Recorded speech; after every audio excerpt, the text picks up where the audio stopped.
이분은 기후재앙에 대해서 이야기해 주신다고 했거든요. 기후재앙에 우리가 관심을 가져야 되는 이유가 있을까요? 그러니까 요즘 뭐 ESG님 해가 기후에 대해서 난리인데 저는 그걸 뭐 일부러 하려고 본 건 아니고요. 제가 우연히 유튜브를 내가 자주 보니까 할 일이 없는 사람이니까 뭐 보다 보니까 우연히 그 기후과학자 조천호 씨라는 분의 동영상을 봤어요.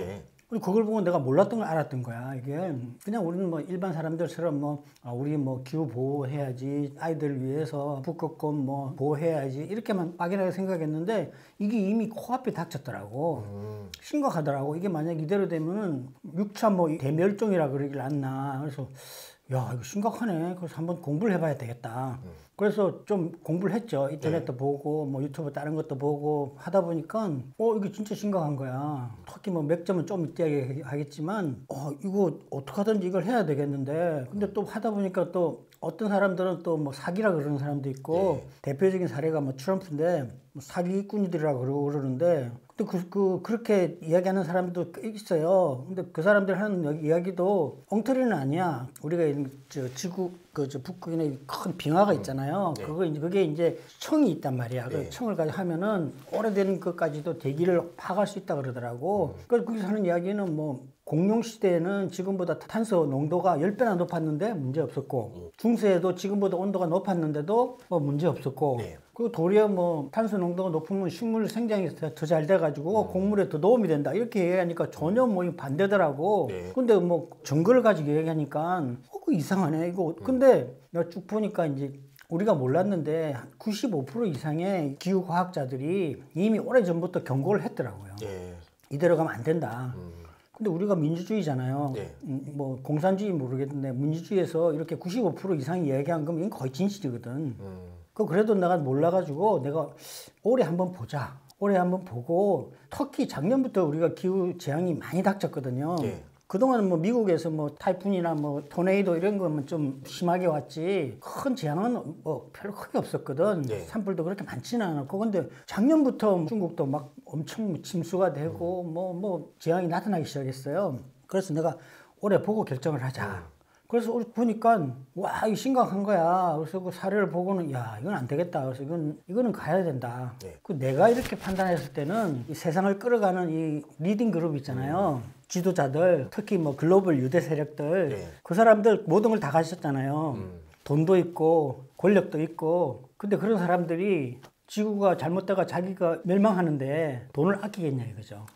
자신의 부를 유지를 위해서든 그쵸. 유지를 위해서든 써야 된다. 저는 뭐 중국을 견제한다는데 그것도 일리는 있어요. 근데 그거보다는 가진 자들이 세상을 움직이는 자들이 죽기 싫잖아. 다 있는데 그 자기 아이들하고 대를 물려가면서 이 지구를 지배해야 되는데 그러니까 그 사람들이 또 대통령이 수상을 움직인단 말이에요. 그럼 이미 이거는 거의 이제 확고하게 진행이 되고 있다 이거지. 그래서 ESG라는 것도 이제 거의 우리가 모든 생활화돼 버렸잖아.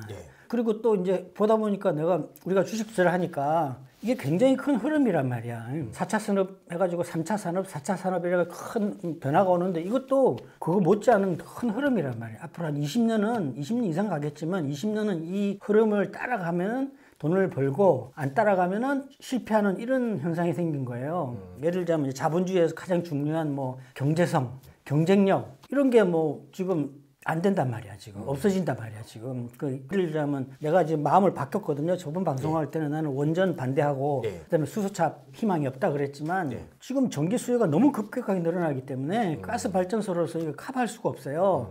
그러니까 뭐 태양광이나 풍력 이런 건 아직도 시간이 많이 걸리고 또 아직 불안하고 ESS도 아직 멀었고 그러니 빨리 할 수 있는 게 원전밖에 없는 거야. 옛날에는 우리 원전이 뭐 잘못되면은 이게 피해가 너무 크고 우리는 또 북한이라는 주적이 있잖아. 미사일 한 방 맞으면 경상도는 완전히 샷다운 해야 되거든. 너무 리스크가 크잖아요. 러시아나 소련이나 일본은 완전히 동떨어진 데거든. 우리말로 하면 휴전선에 터진 거야. 근데 우리 경상도는 인구 덩글덩글 하잖아요. 그러면 나라가 망하는 거야. 그래서 이건 안 된다고 내가 주장했던 건데 지금 뭐 전부 다 죽게 생겼는데 국제적으로 뭐 망하더라도 전부가 다 죽는 거 낫잖아. 그럼 원전이 지금은 방법이 없더라고. 그래서 원전 쪽으로 해야 된다. 바뀌었고. 그다음에 수소차가 경쟁력이 없어가지고 전기차에 비해서는 택도 없다. 이거는 절대로 이길 수가 없다. 또는 여러 가지로 봐서 안 된다고 봤는데 어느 날 갑자기 보니까 뭐 스위스 같은 데서 북유럽에서 이미 수소 화물 추력이 현대가 많이 이미 수출해가지고 운행이 되고 있다 그러는 거야. 그래서 이게 무슨 소리야? 이게 도대체 이게 말이 안 되는데 어떻게 벌써 운행이 되지? 시간이 좀 지났으면 모르겠는데 그걸 알아봤더니 경유에는 세금을 왕창 때리고 수소는 도리어 돈을 주는 거야. 보조금을 주고. 밸런스가 맞아버리네요. 그러니까 이 트럭 그 회사 사람들이 경쟁력이 되는 거야. 그러니까 수소차가 이미 지금 활성화되기 시작한 거야. 그러니까 야, 이 현대차가 수소차에는 지금 앞서가고 있거든, 세계에서. 그 현대차 앞으로 괜찮겠다. 현대차 주식 좀 사도 되겠다. 그리고 이미 전기차에 대해서는 이미 도요타를 좀 앞섰잖아요. 특히 동남아에서는 우리가 일본 차 한 대에서 경쟁이 안 되거든. 한 뭐 몇 년 전만 해도 일본에서는 한국 차는 구경할 수가 없었단 말이에요. 그렇죠, 맞아요. 일단 경쟁력이 없으니까 걔네들은 그 공장이 있고 그 동남아가 부유세가 있어가지고 차량에 대한 세금이 세거든. 세죠. 그 공장이 있으니까 거기서는 세금이 없으니까 싸단 말이야. 현대차는 거기서 가격을 맞추려고 옵션을 다 빼버렸어. 그러니까 누가 사요? 그래도 요새 좀 꽤 보인다고. 그게 뭐냐면 한류란 말이야, 한류. 한류가 정말 좋은 일을 많이 한 거예요. 그래서 진짜 우리 연예인들 이런 사람들 진짜 이거 보상을 해줘야 된다고. 특히 BTS 같은 사람들은 내가 좀 이런 말해서 그렇지만 올림픽 가서 금메달 딴 거보다 내가 보기에는 훨씬 더 저 국가를 위해서 경제적 효과를 보면 줬죠. 어마어마한 효과를 준 거야. 특히 젊은 사람들은 동남아 가면은 아니 40, 50 된 사람들도 인기 좋다고. 옛날에는 꿈도 못 꿀 일이었는데 요즘 그렇잖아. 그 가장 큰 공을 세운 사람들이 연예인인데 그중에서 BTS는 압도적이란 말이야. 어떻게 뭐 빌보드 차트에 뭐 1등을 막 몇 번씩이나 하고 그런 사람들은 내가 보기에는 돈은 많으니까 명예스러운 뭘 주고 군대도 솔직히 말해서 올림픽 금메달리스트만 안 가는 게 아니라 그런 사람들도 안 갈 수 있게끔 법도 좀 바꿔야 되고 그래야지 이제 다른 또 젊은 사람들도 그렇게 자극을 받아서 더 열심히 할 거고 국가를 위해서는 꼭 해야 된다고 생각해요. 그거는 어쨌든 자 이런 상황이기 때문에 이제 전기차가 나오게 되면은 일본은 전기차를 지금 아직 못 만들거든. 그리고 그 동남아에서도 아직 전기차를 못 만든단 말이야. 그냥 오로지 그 친구들은 그거지 뭐 하이브리드요? 하이브리드는 엄청 앞섰지. 근데 이제 뭐 전기차가 앞으로 생활화되고 그러면은 현대차가 전기차에서는 앞섰으니까 동남아에서도 이제 꽤 팔리고 그러면 앞으로 주가 괜찮죠. 그러니까 현대차 옛날에는 내가 좀 부정적으로 봤는데 수소차 때문에 그거 아니다 이거지. 이제는 현대차도 괜찮고 근데 원전 관련주도 괜찮고 그러니까 바뀌었다 이거죠. 그게 이제 그 원인이 뭐냐면 바로 이런 세상의 흐름이 바뀌었다 이거야. 우리가 아주 오랜 옛날부터 이제 자본주의에서 가장 중요하게 여겼던 경쟁력 이런 거 뭐 경제적 이런 게 무시당할 정도로 이게 이제 세상이 바뀌고 있으니까 그래서 이런 종목들을 찾아서 투자하면 괜찮겠다. 그리고 가만히 생각을 해보니까 이게 대한민국에 굉장히 유리한 거야. 무슨 이야기인가 하면은 이 관련 종목들이 다 제조업이에요. 대형 제조업. 그쵸. 내가 특히 이제 IT 주를 투자 안 하는 이유는 좀 규모가 크기 때문에 뭐 그런 것도 있지만 믿을 수가 없잖아요. 지금 뭐 IT주 이런 것들 누가 카카오가 되고 누가 네이버가 될지 알 수가 없잖아. 진짜 몇만 대 1중인데 경쟁을 뚫고 올라왔는데 그걸 내가 어떻게 알아? 그것도 요새 또 보안이 철저하잖아요. 옛날에는 안 그랬는데 요새는 회사 들어가려면 뭐 신분증 없으면 못 들어간단 말이야. 맞아요. 그러니 그 회사가 과연 그 IT는 기술인데 정말 살아남을 수 있는 기술을 가지고 있는지 정말 이걸 가지고 어필해가지고 앞으로 뭐 크게 성장할 수 있는지 이걸 내가 어떻게 알아? 그 회사 다니는 사람조차도 모르는데. 그리고 또 하나 중요한 게 이제 오늘 이야기한 오너 리스크에서 그게 뭔가 하면 오너의 도덕성이라는 게 굉장히 중요하단 말이에요. 근데 그 오너의 도덕성을 내가 어떻게 알아? 조그만 회사, 그 회사 뭐 임원들이나 아는 거를 알 수가 없잖아요. 그러니까 리스크가 굉장히 높은 거란 말이야. 이런 IT 투자는. 그래서 내가 투자를 안 했는데, 이거 기후 종목들은 제조업이란 말이야. 이미 예를 들자면 포스코 뭐 얼마나 좋아요. 이미 자산도 많고 기술력도 좋고 사람들도 돼 있고 그다음에 오너 도덕성도 이미 검증이 됐고 진짜 기업가 정신이 살아있고 맨 땅에 헤딩하면서 만든 기업들이란 말이야. 이런 거 투자해 놓으면은 걱정할 게 없잖아요. 근데 앞으로 이런 기업들이 기후 종목이 돼가지고 성장성까지 생기면은 정말 좋거든. IT 투자해가지고 뭐 100배 뭐 안 먹고 이거 가지고 몇 배 먹어도 충분하잖아. 부자가 되는 데는. 그죠? 그래서 야, 이거 굉장히 좋은 기회다. 그래서 요거에 대해서 제가 좀 이제 알려드리려고 그래요.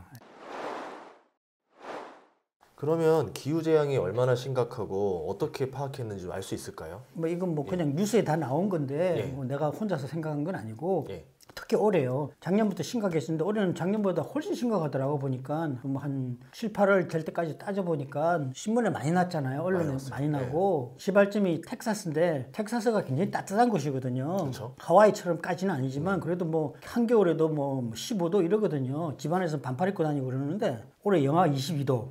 그러니까 모든 게 파괴됐어. 그러니까 우리가 물이 없으면 못 사는데 우리가 저 상수도관을 밖에도 매물할 때도 동결 심도라 그래가지고 1m 밑으로 해가지고 다 묻거든요. 얼지 말라고. 근데 텍사스는 그럴 필요가 없었거든. 그렇죠. 영하가 안 떨어지니까. 안 떨어지니까. 그러니까 전부 다 얼어 터진 거야. 물이 없어진 거야. 그러니까 물이 없어지니까 다른 거 뭐 전기 뭐 기타 등등 뭐 그러니까 모든 산업이 마비가 돼버렸단 말이야. 거의 뭐 산업 수준이 아니라 생존까지도 생각해야 될 수준이네요. 그리고 언론에 이런 얘기를 원시 시대로 회귀했다. 그런데 이게 방대했기 때문에 그 피해 복구하는데 시간이 꽤 걸렸어요. 거의 한 달 반, 뭐 두 달쯤 걸렸을 거야. 그래서 그 피해액을 내가 보니까 1,300억 불이야. 1,300억 불이면 150조예요. 어마어마한 돈이야. 그 돈을 만약에 환경 보호하는 데 썼으면 무지무지하게 많은 일을 할 수 있죠. 그 환경 피해가 그만큼 심각한 거야. 그리고 그 다음에 이제 또 터지기 시작한 게 뭔가 뭐 이제 한참 그랬잖아. 막 우박이 뭐 이따만 거 막 머리통만 게 막 떨어지고 그랬다 그랬거든. 그거는 이제 좀 이따가 저 곡물에 대해서 얘기할 때 할 건데 그런 게 막 여기저기서 막 계속 떨어졌고. 그리고 홍수 피해가 올해도 뭐 심각하게 일어났고 우리 봤잖아요. 독일 뭐 완전히 침수당하고 그다음에 뭐 그거 잘 돼 있는 맨하탄도 바닷가 옆에 있는 맨하탄도 완전히 침수당했거든요. 그러니까 이제 토목 기술자들이 배수로를 설계할 때 좀 중요한 것은 100년 주기를 해가지고 설계를 해요. 그 말이 뭔가 하면 100년 동안 가장 비가 많이 왔을 때를 그때를 양을 해가지고 그걸 이제 운반할 수 있는 딜리버리 할 수 있는 사이즈의 이제 슬로프도 굉장히 중요하거든요. 그걸 설계를 하는데 100년이면 충분하거든. 그렇죠. 그게 상식적으로 맞죠. 네. 맞는데 요즘 같아서는 그거 안 된다 이게 내가 보면. 그거보다 훨씬 500년 주기를 해야 될 것 같지도 모르겠다 이거지. 좀 낭비긴 낭비지만 피해가 너무 크니까. 이게 어떻게 될지 모른다라는 그렇죠. 거네요. 정말로 중국에서 사람들 굉장히 죽었어요. 발표를 안 해서 그렇지. 코로나에도 많이 죽었는데 발표 안 했잖아. 지하철에서 굉장히 많이 죽었거든. 지하철에서 침수해서. 우리나라도 그러니까 얼마든지 그런 일이 발생할 수 있다 이거야. 그쵸. 그 비가 오는 거는 양이 문제가 아니에요. 양이 많이 오는 게 아니고 얼마나 짧은 시간에 많이 오느냐가 문제거든. 그러니까 예를 들면 한 500mm가 1시간에 왔다. 그게 한 2시간 동안 왔다. 그럼 서울 시내 1층은 다 침수돼요. 그러면 지하철 타고 가던 사람들 그냥 물이라는 건 무섭거든. 그렇죠. 순식간에 들어오잖아요. 순식간에 오거든. 순식간에 다 빠져 죽는 거야. 지하철 그 밑에 지하 10m, 20m 있다가 어떻게 탈출할 거야? 못해요. 못하지. 우선 정전부터 시작해버리니까. 정전부터 움직이지도 않을 거고. 뭐 보이지도 않고. 그 안에 잠겨 있으면 뭐 또 처음에 조금은 살지 모르겠지만 금방 공기가 떨어져서 숨 막혀서도 죽을 수 있고 무지하게 많은 사람들이 사망할 수 있어요. 그건 누구도 모르는 거야. 지금 현재 이 흐름으로 봐서는 언제라도 발생할 수 있거든. 이번에 맨하탄 잠긴 것도 그렇고 독일도 그렇잖아요. 독일이 자기들 역사상 처음으로 한 말이 한 도시가 완전히 잠겼다 그랬거든. 1층까지. 독일에서 그런 적이 없었대요. 폭염도 꽤 문제 생겼잖아요. 그러니까 또 그다음에 또 폭염.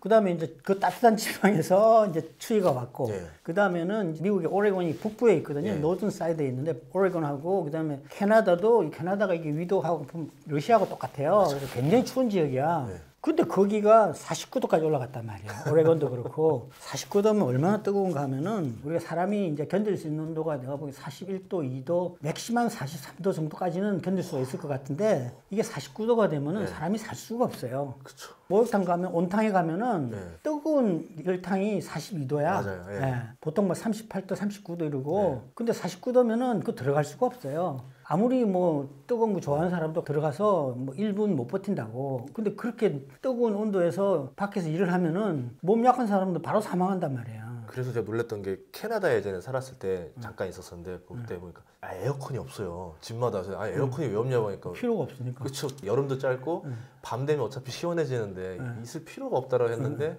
그 해에 갑자기 이상 기후가 또 생기면서 없으니까 잠을 못 자는 거예요. 근데 이제는 완전 더 심해진 거잖아요. 그러니까 지금 텍사스도 다 이제 난방 시설하고 난리 났잖아요 지금. 그러니까 참 웃기는 거지. 그러면 이제 주식도 많이 생각을 해봐야 되겠네요. 왜냐면 그때 캐나다 폭염 때만 해도 이제 에어컨 주식이 이제 캐나다에서도 팔릴 거다 했고. 그러니까 이걸 이제 주식을 투자하는 사람들은 이게 진짜로 만에 하나 뭐 이게 정말 뭐 별 문제가 없다 그래도 지금 흐름을 보면은 큰 맥이 이거예요. 2030년까지 1.5도가 되고 2060년이면 2도 이상 올라가면은 근데 2도 이상 올라가면 이거는 그때는 인간의 힘으로 막을 수가 없다고 그러더라고. 그러니까 막말로 예. 인류가 모든 산업을 중단하고 예. 아무런 그걸 안 하고 이산화탄소를 하나도 배출 안 해도 2도가 넘어가면 그때는 지구 자체적인 그 악순환이 발생하면서 2도에서 3도, 4도, 5도 이렇게 팍팍 올라가면서 그렇게 되면 뭐 곡물 이제 농산물이 안 되니까 식량이 없어서 수없이 많은 사람들이 죽고 뭐 그러다 보면 전쟁도 나고 뭐 난리가 난다 이거죠. 그러니까 2도가 되는 걸 막아야 되고 일단은 그래서 이제 이 리딩 그룹들이 하려고 하는 게 1.5도에서 막자. 지금 2030년까지 1.5도까지만 올라가는 걸로 막자. 그때까지는 그래도 좀 나으니까. 그래도 내가 보기에는 지금 이미 1도 올라갔는데 1.1도 그러자고요. 그 정도 올라갔는데 이렇게 막 재앙이 나오는데 1.5도로 가까이 가면 갈수록 재앙은 더 커질 거라고. 그래서 내년 내후년 또 보자 이거야. 그러면 남아있는 지금 그게 별로 안 남아있는 거네요. 평균 1도밖에 안 남았다는 얘기예요. 그러니까 1도밖에 안 남았는데 옛날에는 그 1도가 굉장히 오랜 시간 동안 걸려서 일어났는데 이번에는 뭐 산업혁명 때문에 뭐 100년도 안 돼서 1도 100년도 안 돼서 1도가 올라갔단 말이야. 그러니까 내가 이런데 세상을 움직이는 사람들이 이걸 따라가면은 거기 쫓아가야지 어떡할 거야. 거기 소외되면은 투자의 세계에서는 살아남을 수가 없거든요. 이건 어찌 보면 전 인류의 생존의 문제니까 세상의 돈이 여기에 집중할 수밖에 없겠네요. 그렇죠. 그 여태까지 우리가 살아오면서 생각했던 그런 그 개념으로 이제 경제를 보면 안 된다 이거지 이제는. 그러면 이산화탄소 배출이 계속 늘어날 거라고 보시는 거예요? 그렇죠. 그래서 배출이 늘어나고 그리고 지금 아까 이야기한 거 이제 2도가 넘어가면은 뭐가 문제인가 하면은 메탄가스 우리 뭐 다 알고 있는 거 그죠? 우리가 몰라서 그런데 이 이산화탄소를 가장 많이 흡수하는 데가 바다거든. 그러니까 나도 그건 정확하게 모르겠는데 이 메탄가스가 바다 깊은 곳에는 굉장히 차가워요. 그러니까 뭐 거의 0도에 가까울 거라고. 그런데 이게 밑으로 가서 깔아앉아 있다 이거지. 근데 이게 수온이 올라가면 이산화탄소 흡수도 못하지만 메탄가스를 배출한다 이거 바다가. 기포로 위로 올라온다. 메탄이 대기 중으로 나온다. 대기 중으로 나온다 이거야. 이산화탄소를 가장 많이 흡수해 준 게 바다인데 수온이 올라가면 그만큼 흡수를 또 못한대요. 이미 그리고 너무 많이 흡수해가지고 한계에 도달했고 또 수온이 올라가고 있고 그 메탄가스가 이제 올라가기 시작하고 2도가 넘어가면 나오기 시작하고 그 다음에 영구 동투층이 있잖아 러시아 쪽이나 뭐 남극 북극에 거기에서 메탄 가스가 묻힌 데가 있는데 그게 이제 빙하가 녹고 하면은 그게 또 나온다 이거야. 그러면 이게 나와서 메탄가스가 뭐 잘 알겠지만 30배나 높다 그러잖아요. 온실 효과가. 그러면 그게 나와가지고 지구를 또 올리는 거야. 그러면 또 빙하가 더 녹고 수온이 올라가서 또 발생하고 악순환이 계속 돈다. 그래서 2도에서 3도, 4도, 5도 그러면 가장 문제가 뭔가 하면 농사가 안 된다 이거야. 농사가 안 되면 어떻게 사요 우리가? 그러면 제일 먼저 나오는 게 이제 난민이 문제가 된다 그러더라고. 그러면 수억 명이 나온대요. 근데 막말로 10만 명만 우리나라에 난민이 왔다고 그래봐. 10만 명은 장수가 아니거든. 조그마한 도시잖아. 그거 어떻게 감당할까 우리나라가 지금? 저 주거부터 시작해서 보통 문제가 아니라니까. 비용도 문제지만 사회적 갈등까지. 사회적 갈등. 그리고 그 사람들이 뭘 해먹고 살 거면 한국말도 하나도 못하는데 그거 보통 문제가 아니거든. 그러면 세금으로 그냥 어떻게 맨날 줘야 되는데 그리고 그 사람들이 나중에 나와서 이제 막일 같은 거 할 건데 그 하던 사람들은 가만히 있냐 이거지. 그걸로 먹고 사는 사람들은 그 분쟁이 나겠죠. 그래서 시리아가 전쟁이 지금 한 뭐 6, 7년 됐는데 그 몇백만 명이 발생했잖아요 난민이. 그것 때문에 지금 뭐 유럽이 지금 정말 힘들잖아요. 유럽이 그러니까 EU에서 탈퇴한 가장 큰 이유가 난민이라 그러잖아. 영국이. 이게 근데 1년에 만약에 몇백만 명씩 발생하고 나중에는 몇천만 명 발생하면은 그건 그 사람들은 그럴 수밖에 없어요. 먹을 게 없는데 어떡할 거야. 근데 반대로 그쪽도 먹을 게 없을 수준이라면 다른 나라들도 힘들지. 형편이 좋은 건 아니잖아요. 그러니까 그렇게 되면 이제 어떻게 되냐면은 이게 완전히 봉쇄가 될 거라고. 정말 어째 트럼프식이 될 거지. 뭐 바리케이트 쏴가지고 군인들이 못 들어오게 하고 그렇게 되면 경제는 엉망이 된단 말이에요. 그럴 수도 있겠네요. 모든 무역이 그렇게 되면 스탑이 되니까 물가는 물가대로 올라가고 먹을 건 없고 그러니까 사람들이 악에 받쳐가지고 전쟁이 날 수밖에 없어요. 와 다시 진짜 원시 시대 되는 거예요. 우선 먹는 게 중요해지는 시대로 다시 돌아가는 거예요. 사람이 먹는 게 없으면은 사흘 굶어가 도둑질 못하는 사람 없다 그러잖아. 그렇게 된단 말이야. 그러면 전쟁이 먼저 일어난다니까. 근데 전쟁이 나면 이제 안 되잖아. 그쵸. 멸망하잖아. 그렇죠. 그동안은 그래도 먹는 거에 대해서 해결했기 때문에 부가가치가 나오니까 경제라는 게 돌고 가공품을 팔고 무역이 되고 전쟁도 억제가 됐는데 이제 먹는 게 중요해지는 순간부터는 나부터 살고 보자가 될 거 아니에요. 나부터 살고 보자지. 그러니까 수없이 많은 사람들이 굶어 죽을 죽을 거라고. 그러면 뭐 살아있는 지옥이 되는 거지 뭐 이 지구가. 그러니까 그렇게 되면 안 된다 이거야. 그러니까 이게 그 사기라고 하는 사람들 말이 맞을 수도 있는데 이게 리스크가 너무 높은 거야. 그래서 이건 해야 돼. 예전에 뭐 임진왜란때도 이런 거 있잖아요. 아무 문제 없다, 안 쳐들어온다랑 쳐들어올 수 있다라 했을 때 두 가지 선택이 있다면 그냥 쳐들어오는 쪽으로 했어야 돼. 대비를 해두면 어쨌든 나쁠 건 없잖아요. 그렇죠. 대비를 해야 된다. 그래서 이 피해에 비하면은 정말 이 돈이 뭐 5% 10%면 되거든. 기후 보호하는데 ESG를 하는데 그거 하는 게 낫지. 안 해가지고 이거 우리 아이들이 다 저 멸망할 수는 없잖아. 그러면은 이상기후에 관련돼서 주식 투자와 연관 지을 수 있을까요? 어떤 것도 있을까요? 그래서 그걸 이제 뭐 내가 뭐 전문가는 아니지만 내가 이제 나름대로 이제 상식선에서 생각해가지고 보니까 이런 종목들이 괜찮겠더라고. 근데 그 전에 내가 이제 주식 투자를 하면서 이제 말씀드리고 싶은 게 조선도 그렇고 기후 이 종목들도 그렇고 내가 절대로 전문가가 아니에요. 그 전문가가 아닌데 이런 이야기 하는 게 참 좀 그렇긴 한데 근데 내가 말씀드릴 수 있는 거는 나는 상식선에서 이걸 판단을 해가지고 그다음에 내가 이제 가진 좀 재능이 있다면은 이제 상상력이 좀 좋거든. 그래서 그걸 상상을 해가지고 아 이렇게 돌아갈 것 같다. 그러면 이런 종목을 사놓고 기다리면 되겠다. 그래서 여태까지 내가 주식 투자에서 성공한 사례가 될 수 있으니까 그런 선에서 이해를 해 주셔야 된단 말이에요. 내가 뭐 조선을 전공한 것도 아니고 조선 회사에 오래 근무한 것도 아니고 기후도 마찬가지고 그러니까 그렇게 알고 이해를 하시면 될 것 같고요. 그러니까 상식선에서 얘기하니까 들어보면 정말 그럴듯하다 이렇게 생각은 들 거예요.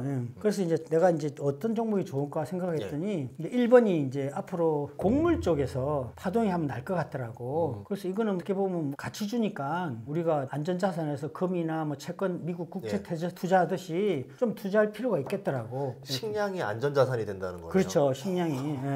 여태까지는 사실은 식량만큼 중요한 안전자산이 없었는데 이 과학이 발달해가지고 유전자 변이를 너무 잘 해가지고 옛날에는 뭐 10개가 열리던 게 이제는 뭐 100개씩 열리고 그러니까 인구가 10억에서 70억이 돼도 식량이 남아 돌아간단 말이에요. 그래서 이제 식량에 대해서 사람들이 좀 무시하고 있는데 만약에 이런 기후재앙이 나기 시작하면은 아까 이제 우박 이야기를 다시 하면은 그 조천호식 그 동영상에 보면은 지구가 이제 이렇게 햇빛이 오면은 옛날에는 빙하에서 반사를 많이 시켰단 말이에요. 열을 반사시키고 빛도 반사시켰는데 그 나사에서 조사한 그 보고서에 보면은 옛날 2005년에 비해서 2019년에 2.4배가 늘어났다 그러더라고. 이 열을 흡수하는 게 지구가 흡수하는 게 그만큼 그 지구 온도가 올라갈 수밖에 없어요. 그만큼 빙하가 녹아서 그런 거라고. 그러니까 빙하가 녹아서 이제 열이 반사되고 흡수가 되니까 반사되는 열이 줄잖아. 그러니까 우리 고도 대기가 뭐 3,000m, 4,000m, 5,000m 이런 데는 무지무지하게 차갑다 이거예요. 뭐 내가 정확하게 모르겠지만 영하 100도라 그러자고. 그런데 이 갑자기 이제 이 습기가 많은 대기가 확 올라가면은 순식간에 고체가 돼 확 얼어버린단 말이야. 그러니까 사이즈가 이렇게 큰 것들이 막 형성이 된 거야. 그래서 그게 무게를 가지니까 때린단 말이야. 그래서 이게 내가 보기에는 다가갈수록 더 심해진다는 얘기죠. 심해지면서 뭐 거의 일상화되면은 사람들이 날씨면 허리면 철모 쓰고 다녀야 될지도 모르지 뭐. 근데 이 정도면은 지붕도 뚫을 수 있을. 그렇지. 꼭대기 위험하고 사람이 제일 위험하지. 뭐 머리 맞으면 잘못하면 뭐 사망할 수도 있으니까. 그러니까 철모 쓰고 다녀야 될지도 모른다고. 근데 농담이 아닌 게 실제로 그런 뉴스들을 종종 보잖아요. 근데 이제 아직은 근데 그게 많지가 않은데 맨날 발생한다고 생각을 해보라고. 자, 근데 그런 일이 발생하면 가장 피해를 보는 데가 어디냐면은 농작물이란 말이에요. 그러니까 만약에 처음이면 또 좀 괜찮은데 어느 정도 커가지고 뭐 수확이 얼마 안 남았는데 터지면 그거 농작물이라는 건 시간이 많이 걸리잖아. 그렇게 큰 것들이 막 떨어져가지고 만약 곡창지대 내렸다 그러면 그건 뭐 전멸이잖아요. 곡창지대 이런 거 너무 약한 게 뭐 비가 많이 와도 문제고 안 와도 문제고 온다가 조금 올라가도 문제고 태풍이 조금만 더 많이 와도 난리가 나고 그러니까 되게 예민한 거잖아요. 근데 이제 그런데 여태까지는 어쨌든 뭐 버텼는데 이게 우박이 정말 뭐 전 지구적으로 막 그런 식으로 일상화되면은 곡물이 뭐 엄청 올라가겠지. 곡물 가격이 폭등하고 그 뭐 가난한 나라 사람들은 뭐 수백만 명이 뭐 매일 굶어 죽고 이런 일이 생기겠죠. 뭐.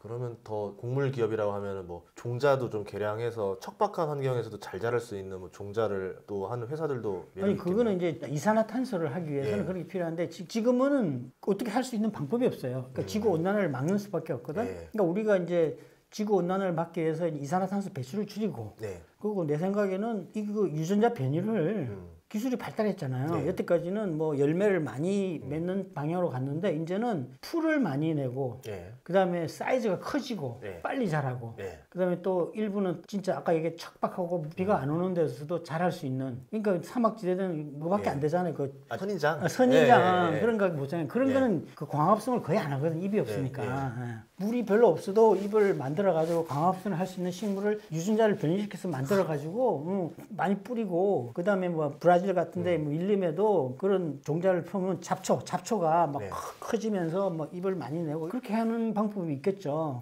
그리고 또 하나는 뭐 바다에 있는 식물 플랑크톤 있잖아요. 걔들도 광합성을 많이 하거든. 그러니까 그걸 갖다가 개체수를 확 늘리는 어떤 방법을 찾을 수는 있겠죠. 그러니까 뭐 이산화탄소 포집해서 그거 내가 보면 크게 그 도움도 안 되면서 돈만 많이 들어가는데 그건 난 그렇게 안 될 것 같고 그거 돈을 있으면은 그런 기술 개발해가지고 식물에다가 힘을 실어줘야 된다 이거야. 그러니까 어쨌든 이 곡물 기업들이 좋은데 자 이렇게 되면 무슨 일이 생기나 하면은 곡물 ETF를 사는 것도 괜찮은데 어떤 회사가 할지 모르니까 글로벌 곡물 기업이 3개가 있어요. A, B, C, D. 그거 다 유대인들인데 뭐 이거를 골고루 사면은 어떻게 보면 ETF보다 나은 게 이거는 배당도 주잖아. 그리고 이거는 뭐 땅에 어마어마하게 투자했기 때문에 엄청난 자산 주고 안전빵이지. 범에 투자하는 것보다는 차라리 이게 더 나을 것 같다 싶고. 그 다음에는 이제 우리가 식량이 부족해지면은 잘 아는 거 있잖아요. 지금 중동에서 하는 거. 중동에서 지금 본격적으로 하고 있는 거 있거든요. 그 곡물 플랜트. 완전히 IT로 해가지고 굉장히 높은 데서 고층 건물에서 뭐 물 가지고 수경재배 수경재배 하는데 맞아요. 그게 장점이 많다 그러더라고. 건강에도 좋고 뭐 비생충 이런 것도 없고 뭐 여러 가지로 영양분도 좋고 그래서 그런 거를 이제 앞으로 이제 본격적으로 하는 기업이 생길 거거든요. 그런데 투자하는 거 성장성이 좋으니까 괜찮겠지. 그리고 이제 또 하나는 지금 우리가 이제 좀 어떻게 인구가 많은 개발도상국들이 이제 경제 성장이 올라가면서 고기를 많이 먹기 시작했잖아요. 그죠? 맞아요. 엄청 먹잖아요. 옛날에 우리도 그렇지만 고기를 많이 먹으면은 예를 들면 식량이 옥수수가 3개가 있었으면은 식량을 통해서 먹으면은 3명이 먹을 수 있는 1명밖에 못 먹는다 말이죠. 가축을 통해서 먹으면은 효율이 떨어지니까. 이게 이제 세월이 지나가지고 곡물이 부족한 시대가 오면은 인공육이란 게 인공육 시대가 올 것 같거든. 그 가축을 키우지 않고 인공적으로 만들어가지고 하면은 그 맛도 좋고 뭐 건강에도 더 좋을 수 있어요. 지금은 아직 사람들이 맛도 그렇고 조금 끼름직한 거야. 인공육을 먹기가. 그래서 아직은 활성화 안 되는데 이미 그런 기업이 있는 것 같은데 거기에서 기술이 있는 기업들 찾아가지고 투자하는 것도 괜찮겠죠. 그리고 두 번째는 이제 뭔가 하면은 소형 원전인데 내가 그랬잖아. 옛날에는 소형 원전하고 ESS 플러스 태양광 이게 이제 앞으로 인류의 에너지가 되는데 한 3, 40년 걸린다고. 근데 지금 흐름을 보면 말이에요. 환경 보호 때문에 석탄 발전소가 지금 너무 급하게 지금 계획이 돼 있거든. 탄소 중립을 모든 국가들이 지금 계획이 다 돼 있단 말이야. 우리나라도 그렇고 언제까지 석탄 발전소를 가스 발전소로 바꾸겠다 이게 다 돼 있거든. 그러니까 가스 시대가 굉장히 빨리 열리거든요. 지금 이 기후 재앙 때문에. 근데 지금 문제가 뭔가 하면 우리 산업이 4차 산업하고 그다음에 또 아까도 얘기했지만 이 개도국들이 경제 성장이 율이 높잖아. 인도도 요새 뭐 8% 10% 된다 그러고 중국처럼 옛날 중국처럼 그다음에 베트남도 그렇고 동남아 그렇고 그 사람들이 전기를 엄청 쓴단 말이야. 그리고 이 전기를 많이 쓰는 이 전가율이 굉장히 높아요 지금. 인구가 많은 국가들이 전기를 쓰다 보니까 또 뭐 공장도 많이 가고. 그러니까 기존 그 원유가 아직도 내가 그랬잖아 15년은 계속 더 늘어날 거라고. 늘어나는데 불구하고 투자를 안 해가지고 이번에 이게 폭등이 일어난 건데 그러면 어떻게 그 전기 수요를 맞출 수 있냐 이거야. 지금 뭐 그린 에너지를 해가지고 전기를 뭐 발전을 하고 막 엄청 하지만 그래도 전기가 늘어나는 것조차도 맞출 수가 없어요. 여기다가 플러스 알파가 가스를 가지고 가스 발전을 해야 되는데 가스가 지금 부족한 거야 또. 그리고 또 전기가 부족하고 전기가 지금 부족한 게 상당히 오래 갈 것 같아.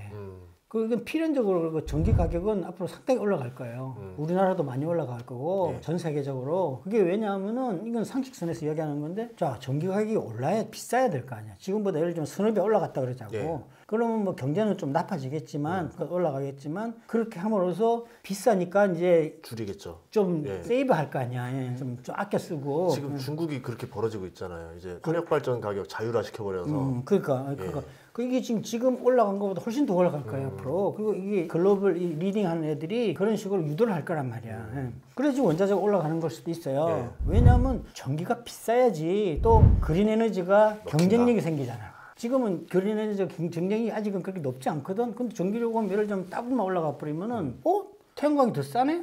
이렇게 돼버린단 말이야. 그럼 우리나라만 해도 뭐 여기저기 막 서로 막 집에다가 태양광 설치하고 그럴 거라고. 그래서 전기요금이 좀 올라가게 돼 있어. 어쩔 수 없어요. 그다음에 원유 가격, 뭐 가스 가격도 올라간 상태에서 어느 정도 올라간 상태에서 중국을 견제하는 것도 있지만 이 이유로 해가지고 꽤 갈 거거든요. 근데 이거 지금 전기 늘어나는 걸 갖다 늘리는데 이걸 안 늘리면 지금 산업이 다 마비가 되니까 늘려야 되잖아. 어떻게 하든지 가격도 올라가도 안 된단 말이야. 그러니까 내가 보니까 바이든 대통령이 얘기한 소형 원전 이게 유일하더라고. 그래서 빌 게이츠도 거기 투자한 건가요? 그러니까 가장 먼저 올 것 같아 지금. 기후지향에서는 모멘텀이 가장 먼저 올 것 같아. 소형 원전이.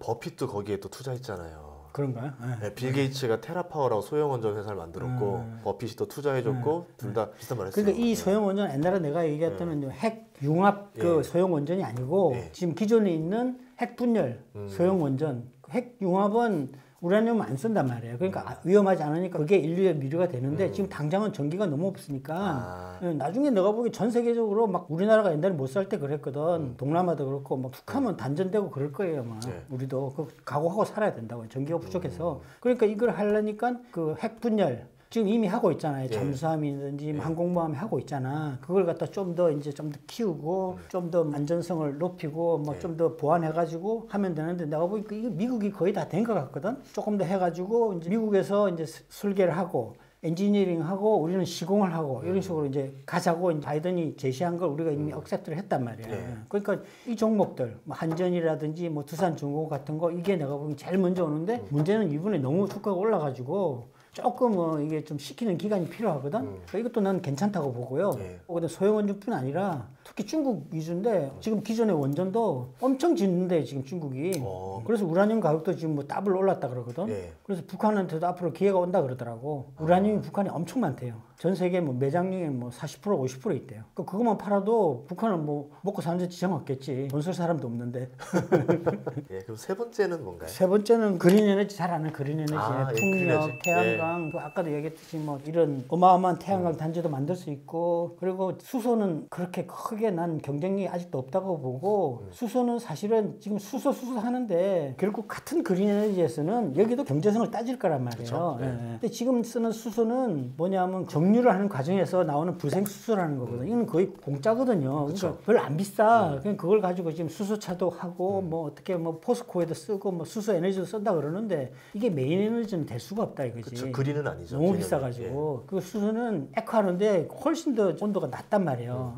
LNG보다도. 그러니까 저장하는데 돈이 훨씬 더 들어가고 운반하는데도 더 들어가고 물론 나오긴 나오겠죠. 수소 이제 운반선 선박도 나올 거라고. 근데 가격이 훨씬 비싸겠지. 그리고 이거는 가벼워가지고 이탈하려는 게 있어가지고 굉장히 어렵다 그러더라고. 기술적으로. 그래서 이 수소는 내가 보기에는 일부는 되겠지만 이게 메인으로서는 뭐 지금 막 수소하고 난리는데 아니다 이거죠 내가 보기에는. 그래서 이 수소는 좀 아니고 태양광이 앞으로 이제 효율이 올라가면은 지금은 뭐 13%, 14%, 15% 그러는데 앞으로 난 한 50%까지 올라간다고 보거든요. 그러면은 뭐 태양광 뭐 서로 하려고 그러겠죠. 시간은 좀 걸리겠지만 그 뭐 언젠가 한 30%만 가도 이건 경제성이 확실하게 있거든. 나는 풍력은 또 별로 옛날부터 투자를 안 했어요. 왜냐면 풍력은 이게 성장성이 없더라고 내가 따져보니까. 왜냐면 이 풍력이 가장 중요한 게 이제 바람이 세게 하고 그다음에 바람이 방향이 일률적이어야 돼. 팬을 이쪽 방향으로 돌려놨는데 바람이 이렇게 불다 이쪽으로 불면 어떡해. 뭐 안 되죠. 아무 효과가 없잖아. 그러니까 이런 곳에는 풍력 발전기를 설치할 수 있단 말이에요. 그러니까 이렇게 풍력을 할 만한 데는 다 설치를 했어. 이미 거의 다 해가지고 이제는 바다에서 한다 그러는데 어쨌든 풍력은 더 이상 발전할 게 별로 없어요. 근데 태양광은 효율이라는 게 있잖아. 그 세상에서 제일 똑똑한 사람들이 내가 저번에 얘기했지만 핵 융합 발전소 그 다음에 2차 전지에 지금 가 있는데 태양광 효율에도 지금 갈 것 같거든. 지금 이게 전력난이 이렇게 되니까 태양광은 또 좋잖아요. 아무 데나 할 수 있고 또 경기를 부양하는 데도 좋고 그래서 중국에서는 대규모로 한다고 봐요. 그래서 이거 좋고 그리고 뭐 석탄 발전소를 폐쇄해야 되니까 앞으로 뭐 그린 에너지를 키우는 건 거의 필연적이거든요. 그러면 태양광 투자라고 하면은 우리나라에서는 이제 OCI가 또 대표적인데 OCI 뭐 하나솔루션이 있는데 하나솔루션. 어떤가요? 거기는? 하나솔론스도 괜찮은데 저는 예. OCI가 좋은 것 같아요. 내가 갖고 있다가 사실은 난 다 팔았는데 좀 떨어지면 이제 또 살려고 그러는데 기회를 잘 안 주는데 어쨌든 OCI는 지금 두 가지 좋은 게 있어요. 아니 세 가지지. 하나는 말레이시아를 옮겨가지고 거기가 이제 전기료가 싸거든. 싸죠. 근데 중국은 지금 전 세계 폴리실리콘 공장을 다 죽여버렸거든 거기다. 그리고 하나도 그렇고 우리나라 폴리실리콘도 100% 망했잖아요. OCI는 그쪽으로 도망가고 말레이시아로 도망가서 그냥 살아남았고. 근데 거기도 지금 이름으로 봐서는 전기료 올라갈 것 같거든 중국도. 그러면 말레이시아는 안 올라가고 조금 올라가고 그러면은 지금도 이미 경쟁력이 뭐 신장하고 거의 비슷한데 더 좋아질 거거든요. 그러면 OCI가 거기다가 뭐 말레이만 허락하면은 공장을 좀 늘릴 수도 있고 국내에 있는 공장을 이미 10,000톤은 옮겨갔거든. 그래서 2만 톤에서 3만 톤 됐는데 원래 8만 톤 만들었단 말이에요. 좀 더 갈 수 있어. 일부는 뭐 반도체 뭐 실리콘 만든다 그러는데 그거 말고 좀 더 갈 수 있을 것 같고 그러면 비전 있죠. 그리고 폴리실리콘 가격이 꽤 올랐단 말이에요 지금. 그리고 또 하나 좋은 게 뭔가 하면은 ESG가 되는 거야. 예를 들자면 중국에 있는 건 화력 발전을 해가지고 그 전기를 써가지고 폴리실리콘을 만드는데 여기는 수력 발전이란 말이야. 말레이시아는. 그러니까 완전 ESG 기업으로 완전히 인식을 받게 되는 거죠. OCI는. 그러니까 혜택이 있을 수 있어요. 그리고 또 하나는 이제 인천 하객당에 요새 뭐 아파트 비쌀 때 지금 분양을 하고 있는데 잘 되고 있거든. 그게 3년 동안 하는데 뭐 이익이 꽤 나겠죠. 자기 땅에서 자기가 뭐 하는 건데 조 단위 이익이 날 거거든. 그게 뭐 계속 그 재무제표에 분기 보고서 영업이익 플러스 될 거니까 태양광 이익 플러스 하객당 합치면은 괜찮죠. 그리고 이제 그 다음에는 전기차. 전기차요? 2차 전지. 그것도 그렇죠. 이제 앞으로 뭐 발전하겠죠. 그 전기차 2차 전지는 뭐 다 아는 거고. 근데 나는 테슬라는 아직도 뭐 좀 부정적이고, 아까 얘기했지. 그리고 이제 2차 전지는 괜찮다고 봐요. 왜냐하면 2차 전지가 전기차에만 들어가는 게 아니고 태양광에서 필수적인 게 되거든. 태양광 풍력에서 ESS라는 게 그것도 2차 전지란 말이에요. 그게 앞으로 굉장히 발전할 거거든. 그래서 언젠가는 뭐 저번에 얘기했듯이 뭐 사과 박스 많은 걸 집에 갖다 놓으면은 한 달 동안 한전에 전기 안 써도 그거 갖고 살 수 있다고. 그래가지고 한 달 지나서 뭐 이마트 가서 뭐 교환만 하면 되고 뭐 그런 식으로 되면은 한전은 그래서 사양산업 될 것 같다고 그렇게 한 거거든요. 그게 2차 전지가 발전하면 그렇게 된단 말이야. 지금 현재는 경쟁력이 없다 그러는데 무한한 발전력이 있거든. 그리고 전기차도 이제 배터리가 발전하면 지금 전기차의 문제가 그거잖아요. 주행 거리하고 충전 시간. 그쵸, 그러니까 그거 두 개도 될 거예요. 그리고 막말로 이제 전기 충전은 지금 당장 아니지만 곧 일상화 될 것 같아.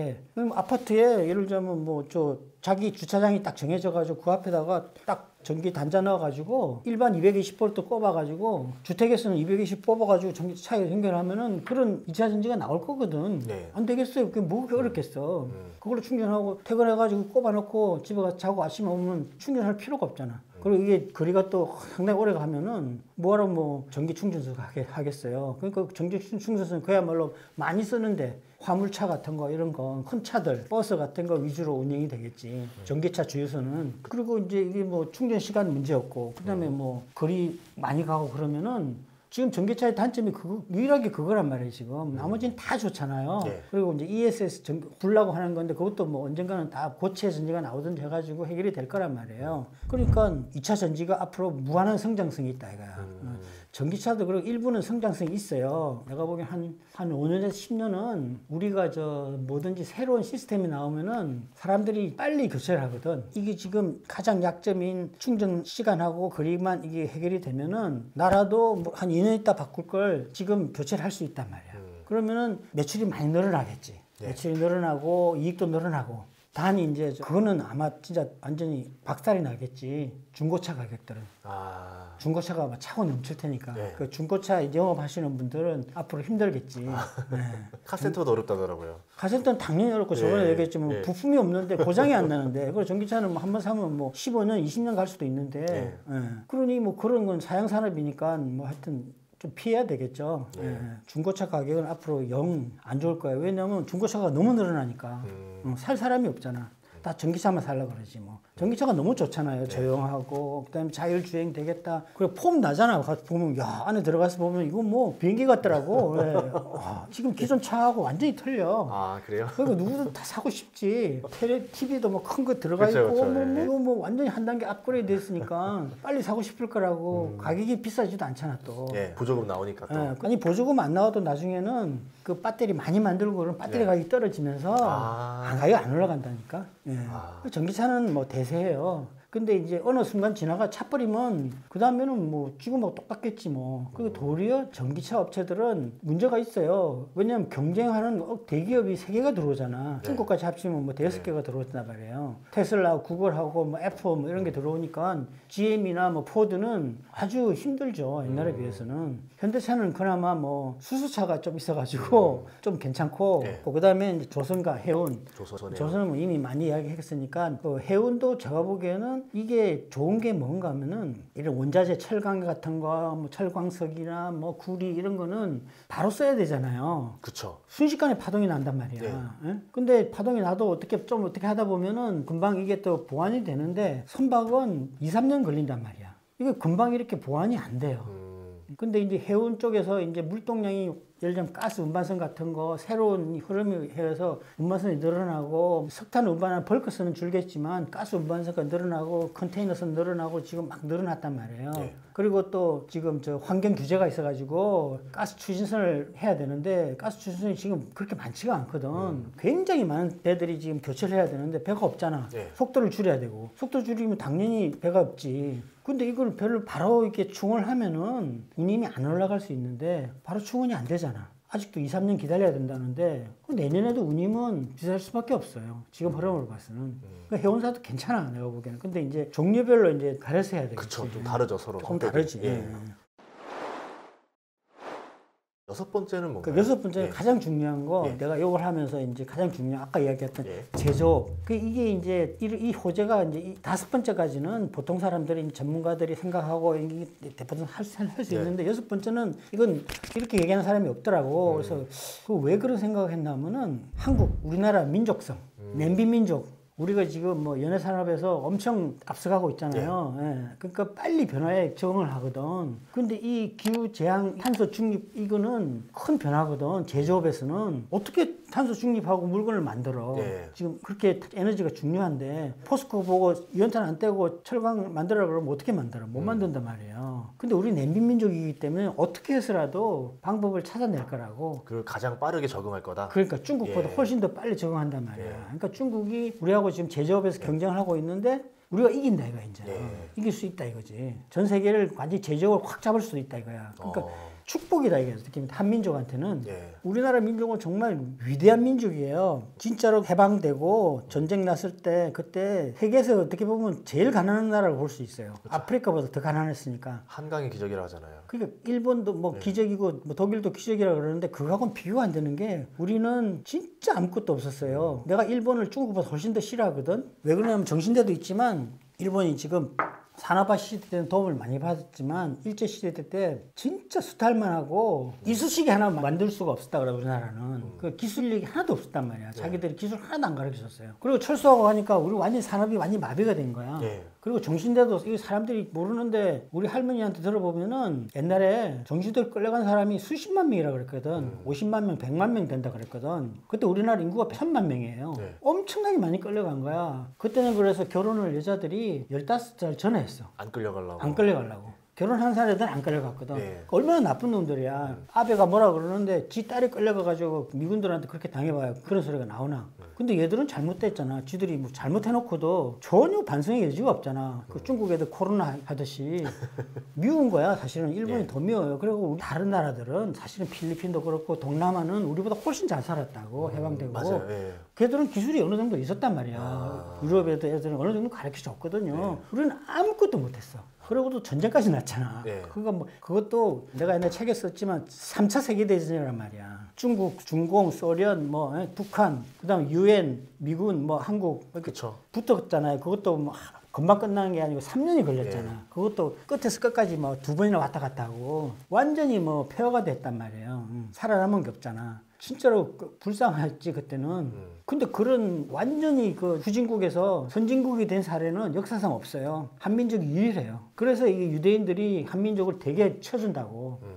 자, 어쨌든 다른 데 흘렀는데 이렇게 변화에 강한 위대한 민족인데 이 기후재앙에 빨리 적응을 못 하겠냐 이거야. 저거 할 것 같잖아. 잘하죠. 네. 손기술도 엄청 뛰어난 민족이고 네. 빨리빨리 하고 제도도 다른 나라들 보면 제도도 빨리빨리 대응해 주는 것 같고요. 예. 적응력이 빨라가지고 탄소 중립을 누구보다도 빨리 도달할 거거든. 이것도 기술이란 말이야. 그거를 어떻게 할지는 나도 몰라. 그렇죠. 예. 그러니까 내가 지금 그 중에서도 이제 우리나라 기업 중에서 가장 기업가 정신이 살아있는 데가 현대중공업, 포스코 이렇게 보거든요. 우리가 뭐 유명한 얘기 있잖아요. 뭐 정주영 씨가 뭐 거북선 돈 갖고 가서 만들고 이게 말도 안 되는 거야. 요즘 같으면 상상을 불허하잖아요. 조선소도 없이 가가지고 조선소를 지으면서 배를 정시에 만들어가 준단 말이야.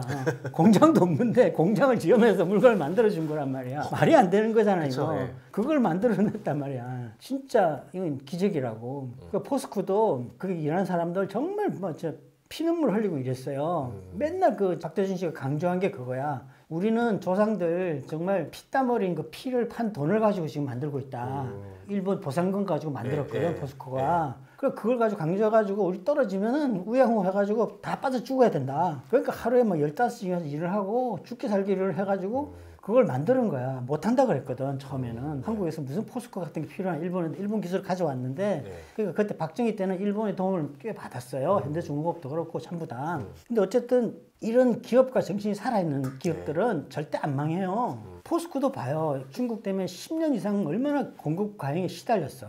그래도 안 죽었잖아. 이익도 잘 냈어요. 이익도 나름대로 내고 그리고 뭐 새로운 걸 길을 찾고 막 합금 특수강하고 뭐 이렇게 해가지고 중국은 거의 뭐 60%가 구조조정 해가지고 다 문 닫았잖아요.